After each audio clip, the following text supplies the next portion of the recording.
Hello, everyone, and welcome to another episode of Fourth Level Conversations with Al Colleen and Stacy Harding. We are grateful that you might be watching, and it's fun for us to be together and talk about various things that are going on in our life and business. And so today we wanted to spend a little time just talking about we're towards the end of the year in 2024. It's December 5th today for our recording.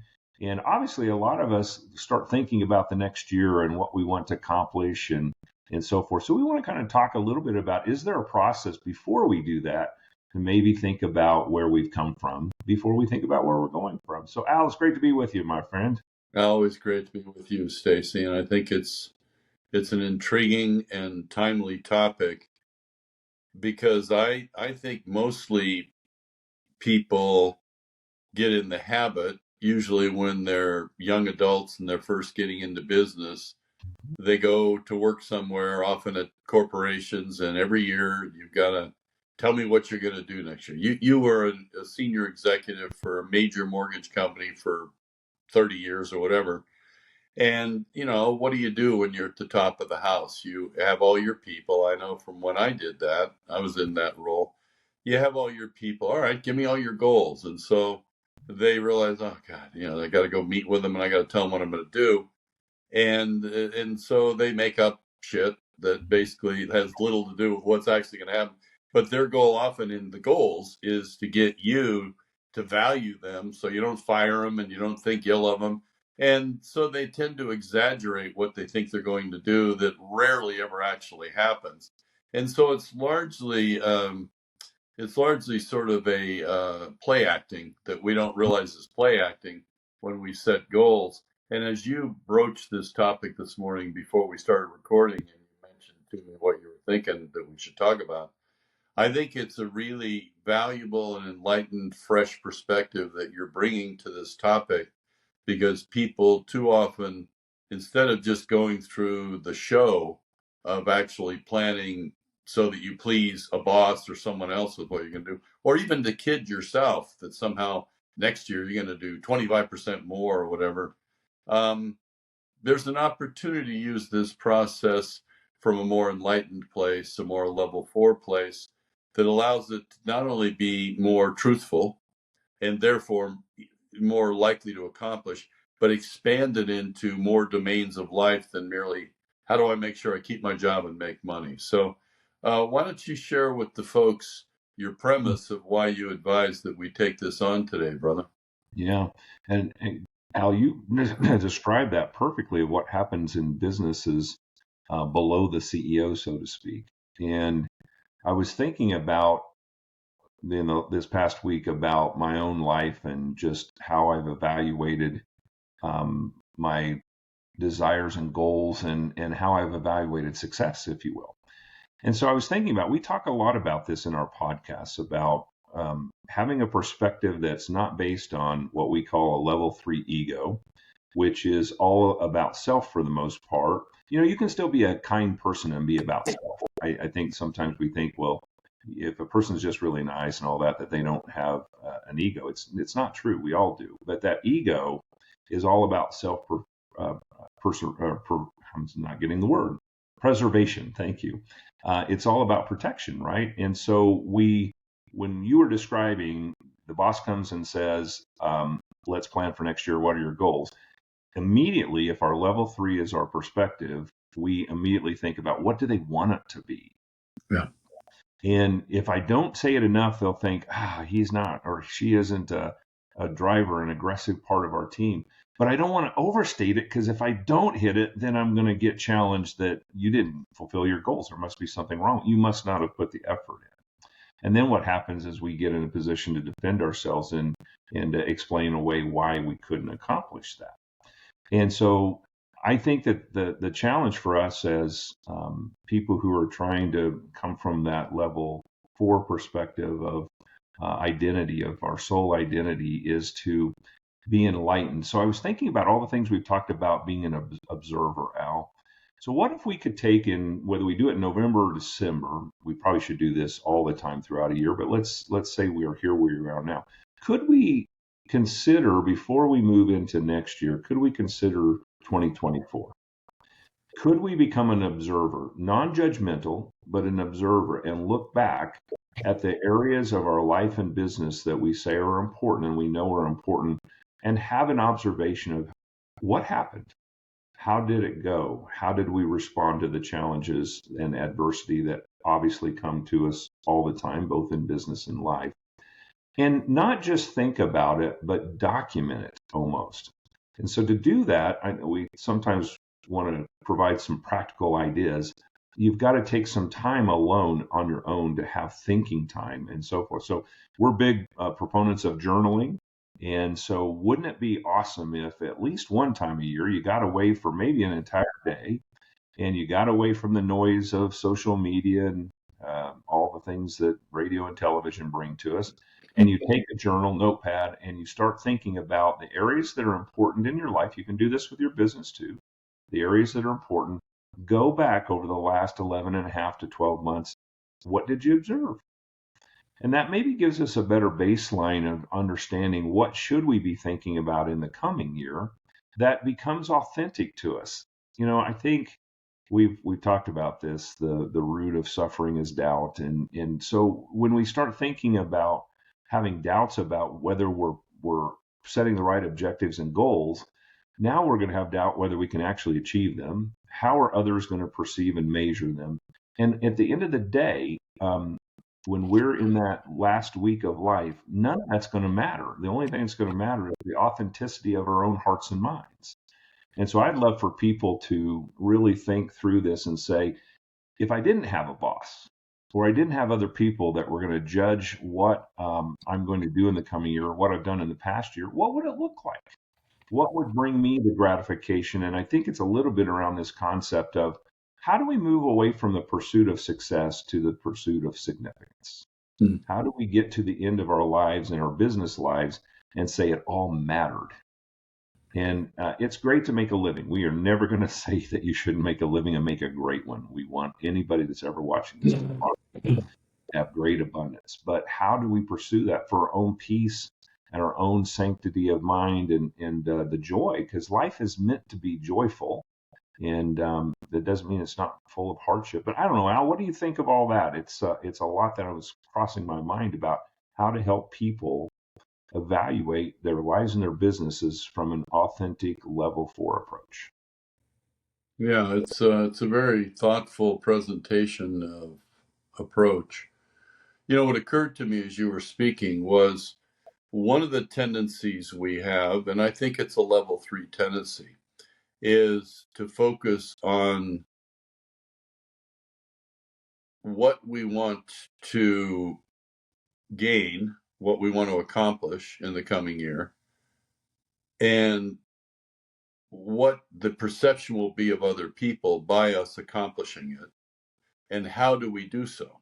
And so we automatically get into a tactical approach to what are the steps.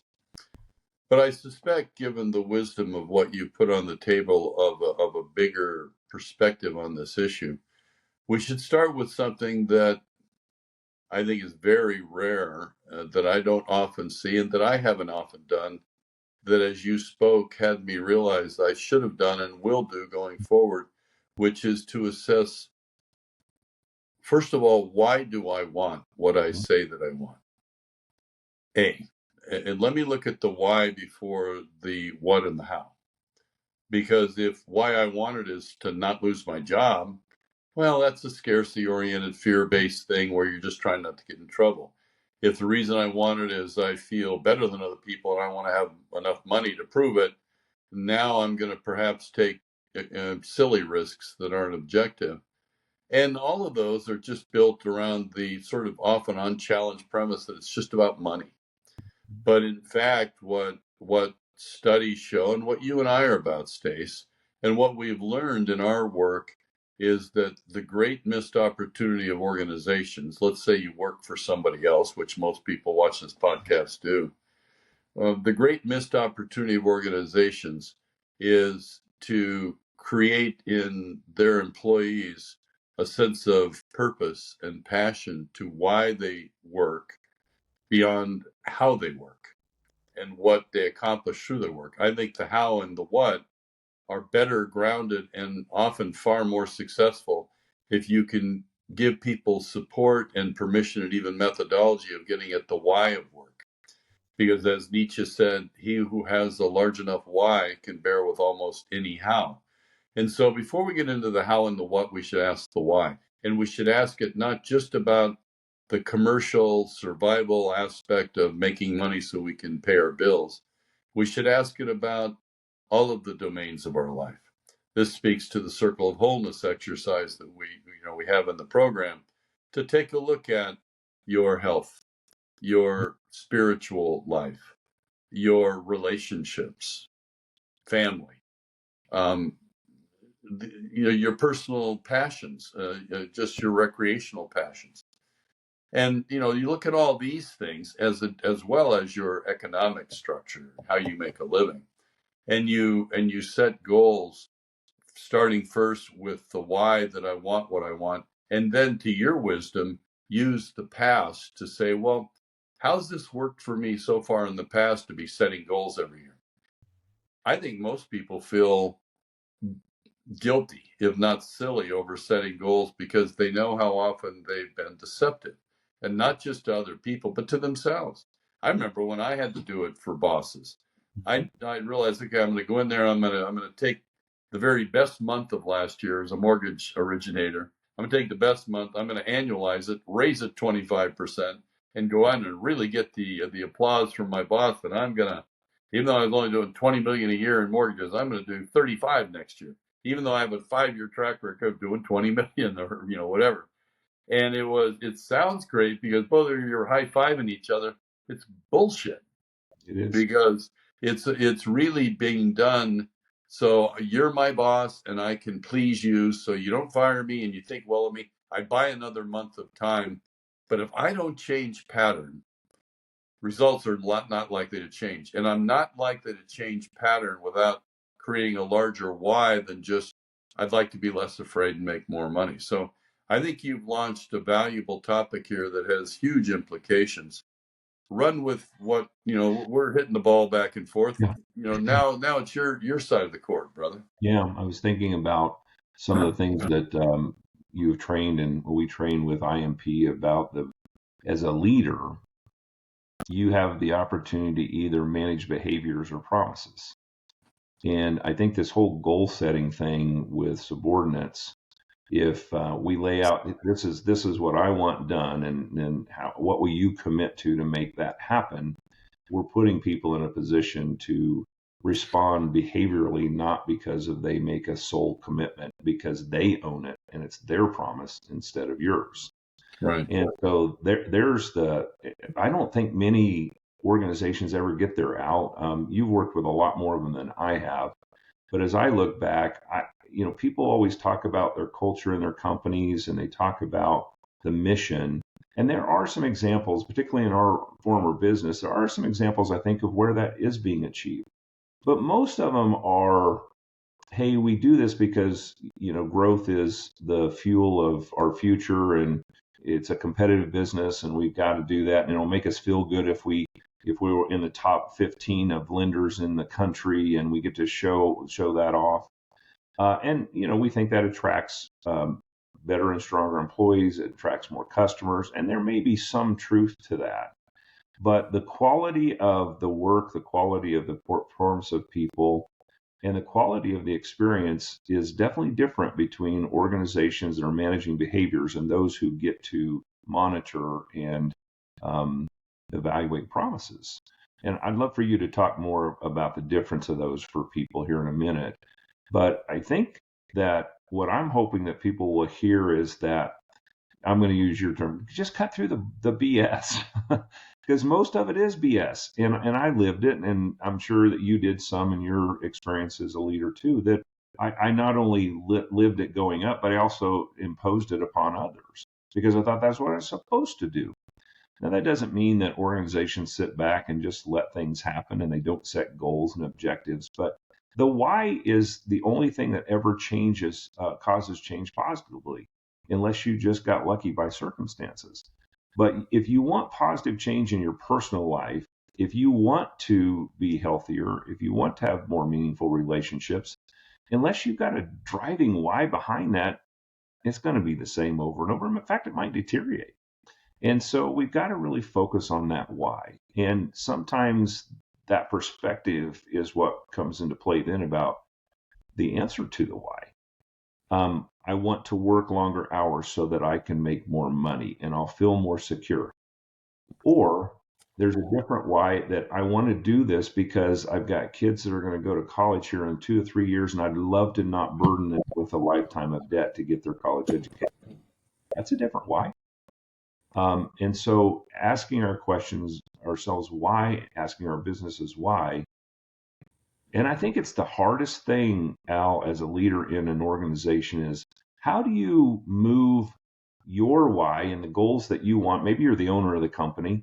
How do you move that to where they're embraced and they're taken to heart by your employees or your team members, if you will, that are going to help make all that happen? I'd love to hear you expand on that. Well, a couple of thoughts come to mind. One on the personal level, one on the organizational level. On the personal level, if I were giving people coaching or advice or an opinion as to where to start with the question of why do I want what I say I want next year as goals, I think one kind of Swiss Army knife value that you could start with, that everybody values but too often don't bring to a conscious level, is integrity. I think if you start with the premise of integrity, and if you define it as I do, which is where your words and your actions meet, operate synchronously. You don't say one thing and not do it, or do another. They match up. And why is integrity important to us? And I think in many ways a portal between level 3 and level 4, because integrity is, in my estimate, maybe the single greatest measure of our relationship of self-worth. I think when I'm on my deathbed, if I feel like I lived a life not perfectly, but by and large as an expression of integrity, it feels like I lived in alignment with divinity and with other people, and that I built less of a case for self-loathing than operates when I operate out of integrity. And the ego often has us compromise integrity for short-term gain or fear or whatever. So we start with the premise of integrity as my why. And then you apply it not only to what you've promised your employer that you're going to do, but more importantly, what you promise yourself. That it's more important to, we were talking before we started the podcast about health clubs. And of course, it's notorious that health clubs make, I think, 75 or 80 or 90% of their revenue in the first month or two of the year, because everybody's a fat bastard. They have eaten too much turkey and too much stuff, and they all want to kind of get back into fighting shape. And even though they know that they said this year after year, they've never done it this year, by God, I'm going to do it. And so and that's why you see all the ads for health clubs starting around Christmas. Everybody runs out and they pay down their $300 and 25 a month or whatever it is. And man, they're on it. And man, they go for a week, 2 weeks, 3 weeks, and they brag to their friends and they're excited. And then something comes up where they miss a day. The world didn't end. All right. And they go, and then they miss 2 days. And the world didn't end. And by March, the health clubs are empty. Well, what's sad about that to me is that it represents how universally we break integrity with ourselves and with our word. And what's important is it's better to make smaller goals that you promise that represent growth and represent a change of pattern toward the better in your health, in your spirit walk, in your relationships, in your marriage, in your friendships, in your work. It's better, in my opinion, to make a small incremental goal as a promise and then meet that promise and build on that as a pattern of honoring your promises. And in doing so as an individual, you begin to build a sense of self-esteem and self-trust that allows you over time to take bigger and bigger risks. And the risks only is how uncomfortable are you willing to be relative to your old patterns of behavior. and be uncomfortable in the sake of growth, whether it's doing more business or it's getting skinnier in a skinnier stomach. So I think integrity is a good starting place, which then bridges to the organizational question. One of the ubiquitous, universal issues I see in corporations is they have, and you've been at a very high level, at a very significant company for a long time, Stace. You can tell me if you believe this is true or not.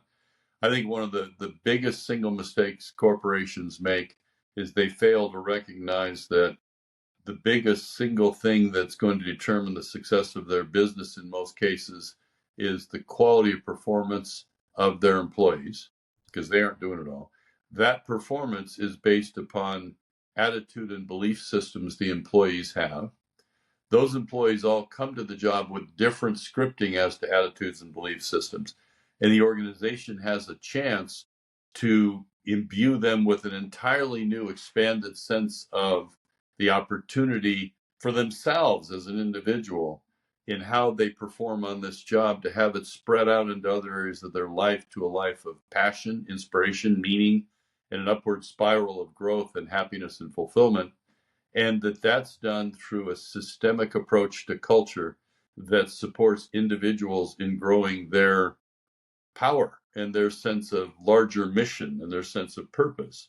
And that then creates a culture that is like that, values based rather than ego based, a level 4 culture. And to do that allows you to then manage promises, not behaviors, which is dramatically more leverage and creates dramatically greater efficiencies for everybody concerned and greater fulfillment. And why is Apple Apple? Why was Microsoft so successful? Because they created passion in the employees, not just for the stock price and what they're going to get in their 401ks, but because they were out to change the world. They were out to do something big. Now, maybe you work at a little furniture store and how can this change the world? Well, you can give people an experience in an era where there's a lot of crap made in China, no offense China, that is just knocking it out at a cheap price point. You can give people a sense of what the integrity of design is. I've got a Swiss Army knife. I've had the Swiss Army knife for 30 years. It works exactly like it did 30 years ago, and you can do everything with it. It's a MacGyver tool, really well built. Well, how long has Swiss Army knife been around?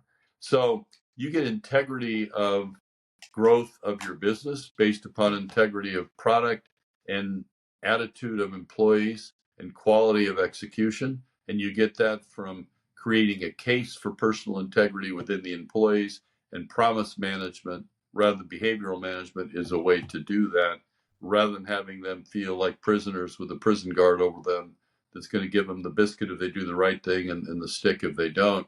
It creates a culture of passion and possibility rather than mere compliance and resentment, and leverages it. Everybody wins, but to get there, you've got to have individuals learn that it starts with them individually, and something like setting goals out of a place of personal integrity can be a beginning point to creating an entirely new organization.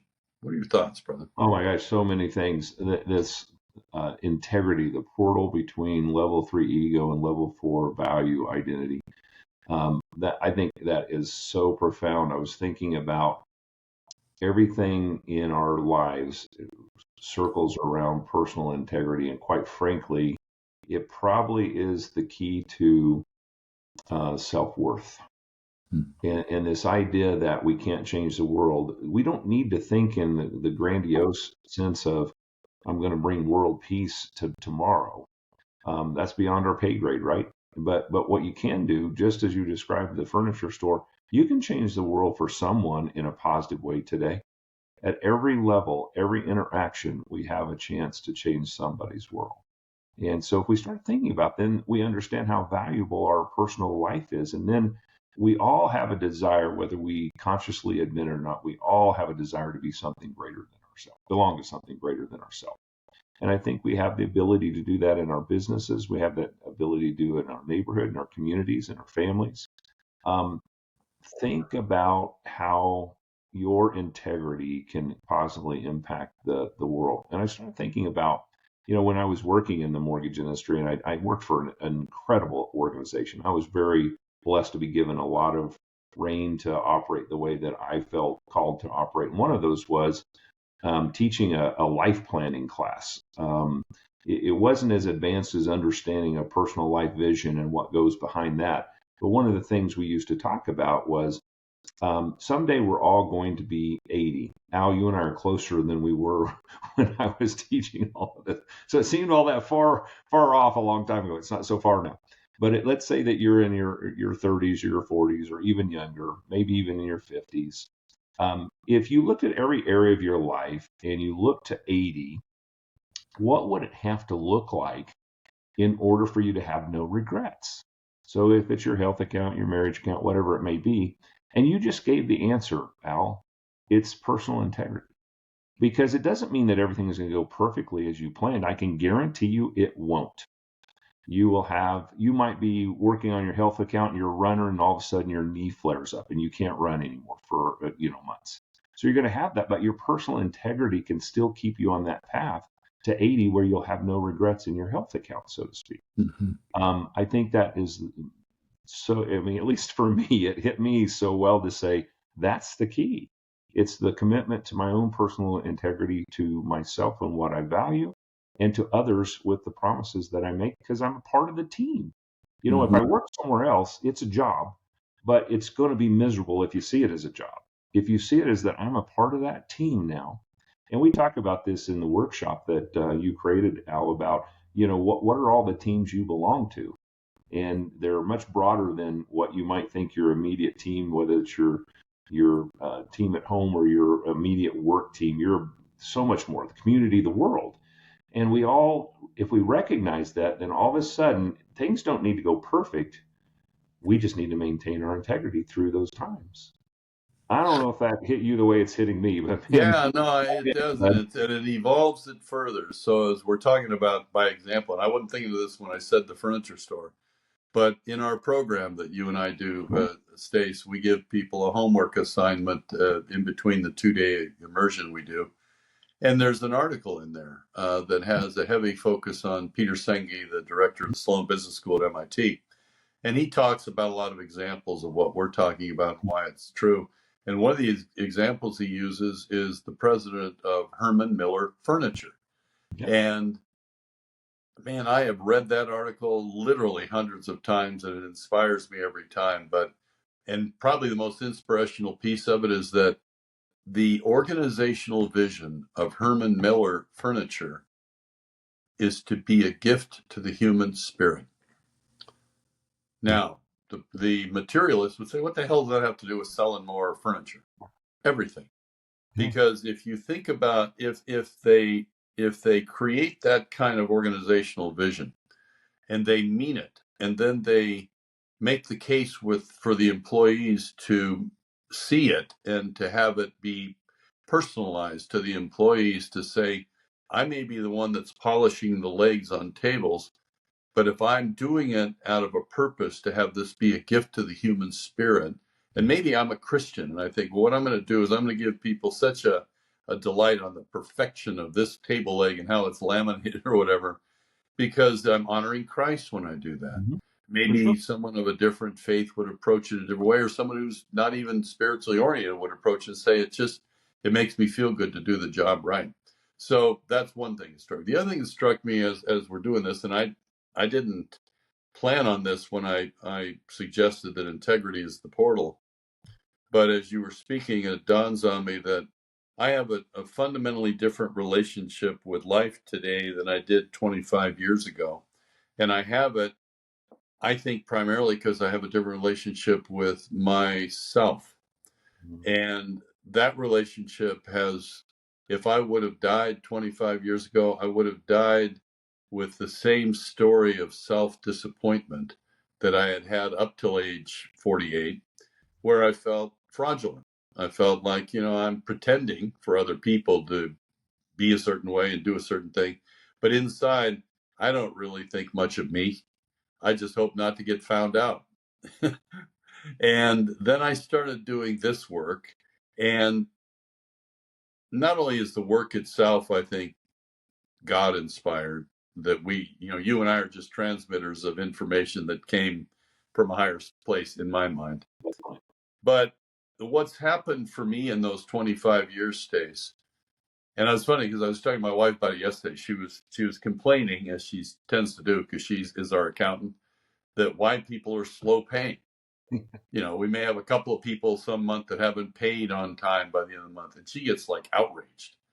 And I said, Reese, nobody's ever screwed. In 25 years, I had one person not pay his bill. Nobody ever screws us. And besides, you're forgetting what it is that has allowed this business to be successful, which is whatever they do is on them. It's their karma. Our job is to be our promise to them, which is to be absolutely their servant and a support system whenever they need me 24/7 for whatever they need me for. If I can help, I will. And normally the help shows up when they call me. And but they want so much from you and so many people call you. And I said, yeah, thank God. And because my focus is and has been, Stace, as I know is your focus in what you're doing, I don't know how it's going to turn out. It could all collapse tomorrow. Yeah, I've had 25 great years, but maybe it all ends tomorrow. If it does, it does. The one thing I have control over is to be authentic in my intentionality of execution at the highest possible level in a way that I would be delighted if I were on the receiving end of it. Because so much of what we have as consumers is disappointment because we get sold the excitement of buying the latest golf club or this or that. And we get it, and it's nice. It is all they said it would be on the surface, but maybe there's a little burr on one end that you have to shave. I mean, you get it, okay, but you wonder why somebody didn't do that, or maybe the grip's twisted a little or something. My point being is that I live out in Tennessee now, and I go over and I buy butter from the Amish. And I tell you what, it's like no butter you've ever had. And here are these people that are living in the 17th century, but they make the best butter you've ever had because they're all into it and they make it completely mindfully full intention. I believe that when we operate that way, without regard of what's in it for me, and sincerely, I try to, and you try to. Why do we do these podcasts? We're not making any money on this. Nobody may even watch these. Okay, but why are we doing these podcasts? We're doing it out of our sincere desire, Stace, to offer other people some ideas, tools, thoughts that may help someone in their life, including them at some moment in life. And we will probably never know about it. Why do it then? We do it because of what it does for, at least I do it for what it does for me to live in the integrity of caring, of authentic, unconditional caring. You and I have had this relationship we had for 30 years from a distance and it's become very close in the last year because I care about you and I care about what happens to you. And I care about not just how much money you make, I care about how you feel about you. I want Stacy Harding to be self-loving and self-trusting and self-guiding. And I want you to run through the tape of your life to where when you get to the end of it, you feel like you did your very best and you can face the Lord knowing that while I wasn't perfect, I really did do my very best. And that's why I'm in your life, is to try to be a servant to help you see what I see is you're that quality of guy. But for most of us, our ego blocks it to where we don't believe it. We just think other people have been duped by my presentation. The way we find that for ourselves is authenticity. And there's no better way to experience your own authenticity in what you put out to others than to have personal integrity to your word and executing in alignment with your word. So that's what occurs to me. What occurs to you? Well, I think you just gave an incredible demonstration of what integrity is all about. And I was thinking about our conversation as the furniture store and your Swiss Army knife. I recently heard a message from a spiritual leader that was talking about, do you know that there's nothing on this earth that was created without a purpose? That Swiss Army knife has a purpose. That table the furniture store is making has a purpose.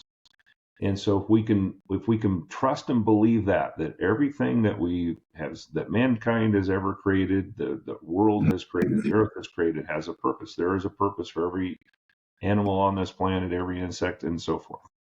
So then let's take it to our own lives. Every single person, in my belief, has been created with a purpose. And so part of the process of evaluating how'd your year go and what do you want to do next year, and if you tie it back to your authentic purpose, you can't help but have a glorious life. And so that's my encouragement to people today is if you haven't thought of anything else, think about, do I know what my purpose is? And it can be multiple aspects of your purpose, right? I believe that, Al, your purpose is to be a holy one on this earth for the remaining years you have. And that has so many levels that comes with that. You were certainly that to me. And I've been on, some recent retreats with your clients. And I know you wouldn't even think of them as clients. They're your brothers and sisters. And that purpose is true for all of us. We have one. Someone's purpose is to be a heart surgeon. Another person's purpose is to be the janitor at the local school. They're all equally valuable because our lives are so precious. So as we kind of wrap up this time at the end of the year, I do hope that you'll take time to think about your life and your business, if you're in business, before you head into 2025. And rather than planning for outcomes, maybe we think more about what is my authentic purpose, and maybe what's my authentic purpose in each of these areas. There are areas of my life that has a purpose. There's areas of my business that have a purpose. And at the end of the day, I think you'll come to the conclusion that your purpose is to be a part of the bigger teams you're on, and to be a person that part of my personal life vision is have your heart full of compassion, generosity, and kindness. If you can find that in your life, as I'm striving to do, whether things turn out to have your sales growth happen or not, you'll know that time mattered, and that we don't look back with regrets. Al, this has been awesome for me. I don't know if it is for anybody else, but it really spoke to me, particularly around the idea of the integrity being the portal between my level 3 ego and my level 4 soul identity. So thank you. It's been beautiful, Stace. I so enjoyed doing this with you, and I hope people enjoy watching this. I'll share one last thing. I found that this year, as I'm speaking with my various clients about planning for next year, I'm doing something perhaps blasphemous or iconoclastic, because I'm telling them, don't focus your goals on your targets, on your outcomes. Yeah. Now, if you have a boss that's requiring it, all right, lie to them like every other year. No, don't do it. But take a realistic look at what you've done, what the climate looks like, and then see how much you feel like you legitimately can do. Stretch it a little, offer it up. Instead, my recommendation to my clients is stop focusing on the outcome, and instead make your goal to purify the quality and authenticity and intentionality of the process to get to the outcome. Make your goal to purify your intentionality in all that you do, in your health, in your relationships, in your work. Because back to why I've been so blessed and I'm so fulfilled by the blessing I've gotten to do IMP for 25 years. I realized that the reason I operate the way I do in this business is I've so rarely experienced it from other people that have given me services. And so it's quite simple, actually. Give my secret away here. This is why Christ, I think, had the golden rule: treat others as you'd be treated. Well, set your goals that way. Set your offerings that way, whether it's a service or a good that you're providing. Ask yourself, what would somebody else on the other end that's going to be purchasing your services or your products, what would they want? Put yourself as a consumer. What's it like to open a toy on Christmas morning for your kid and not have all the parts there, or not have a way to figure out how to put it together? Whereas when you get something that is not just what you thought it would be, but better, how do you feel? And what do you think about that person or company that created it? Be that person or company in whatever the hell you do. you process loans, you originate loans, you work at a Starbucks. What is it that your customer, your intended target for your goods or services, what do they need to feel beyond the transaction and what they're getting based upon what they're paying? What's the extra thing? When was the last time you had a waitress? And I know we got to close, but I'm going to tell you one quick story. There's a restaurant I went to in Phoenix. It was a Michelin-rated Italian restaurant, and we had this black chick who was our waitress, and she had dreadlocks to her waist, and she was the sweetest human being I've ever met. And honest to God, she was so great throughout. More than a waitress, she became a sister and a dear friend over the time. She and I, true story, walked out to my car holding hands after we paid the bill because she was so loving, so giving. That to me is a goal worth setting. Make your goal, how can I do everything in my life with greater integrity? How can I put myself on the other end of what they're receiving and try to give them and delight them beyond what they think they're going to receiving? And let me do it with love in my heart and absolute qualitative care to do whatever I do at the highest possible level, and then let the chips fall where they may. Because when I do that, I end up at the end of the day feeling like I've been in integrity with the gift of my life that God gave me, level 4 integrity, that has me feel like, at least for one day, I have really recognized how blessed we all are to be in this world beyond my day-to-day worries at a more petty level 3. Wow. So I was sitting here thinking about all the salespeople that might have an opportunity to watch this and people that want to grow the business. And maybe you're thinking about going to the 4 conferences next year so you can learn how to get more business. Don't worry about that. Just do that. Do what Al just described, and you will create raving fans. And if it's in your personal life, just do that. You'll have the richest relationships you could even imagine. You'll have such pride and joy in your heart of the quality of human being that you are. Thank you for that, Al. That was great.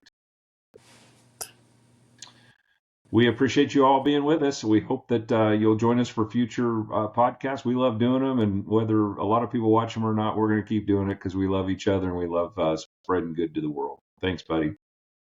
Blessings. All right. Take care, everybody. Bye-bye.